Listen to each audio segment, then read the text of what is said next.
خۆشەویستان ئۆفەرەکانی میهرەبانی بەردەوامی هەیە لە سێ شەمان. خوشی منە تو چەند ساری؟ 32 ساڵە. بابت مایە؟ 32 ساڵە بابی نەمایە. ئیشت چییە؟ بیش ناکەم لە ماڵێمە. کچی ماڵەیە 32 ساڵە بابی نەمایە. قەڵەوە. پارەی لێ چێ بوو؟ ئۆفەری میهرەبانی هەیە. سێ شەمان تایبەت لە بۆ ئەو کەسانە. کچبی مێردی نەکردبی 30 ساڵ زیاتر بی. بابی نەمابیتن؟ ئەوە دێتەکنەما ئەمە دەبینە برای. یان بێوەژن بی منداری 10 ساڵ کچکەتیری هەبیتن ئەمە دەبینە برایی. بابێ ئیشەکانی لۆ تەرتیب دەکەین. یان ئەوە تا لاقی لە دەستدابی یان کۆرەبی یان ئەوە تا پیاوەکەی عەمەلەبی و کرێتی بن. کرێتی بن فەقیرن معاشی نییە. یعنی پیاوەکەی معاشی نەبی و فەقیر بن ئەمە ڕۆژی سێ شەمانمان هەیە.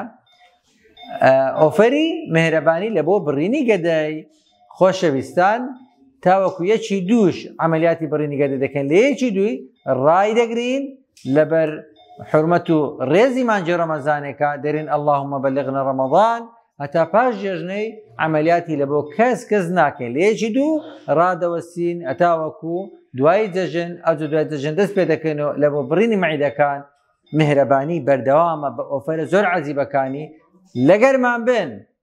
خۆشبەختە ئەوەی بەشدارە لەو خێرانی کە میهرەبانی دەیکا. چەند موهمە دەستت هەبوو بووی و پشتی خێری تەببی لە قیامەتێ برێ خوایە ئەمن لە پێناو تو پشکەشی خێریم کڕی لە پێناو تو دعمی مەشروعی میهرەبانی ما کرد چکە میهرەبانی هی ئەوانێ. چەندت خۆشە؟ زۆر الحەمدولله. زۆر الحەمدولله. دەرێدە سەڵاواتە چی لێدا؟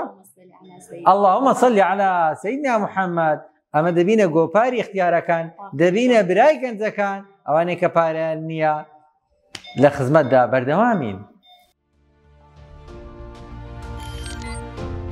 میهرەبانی دڵسۆزی و لێزانی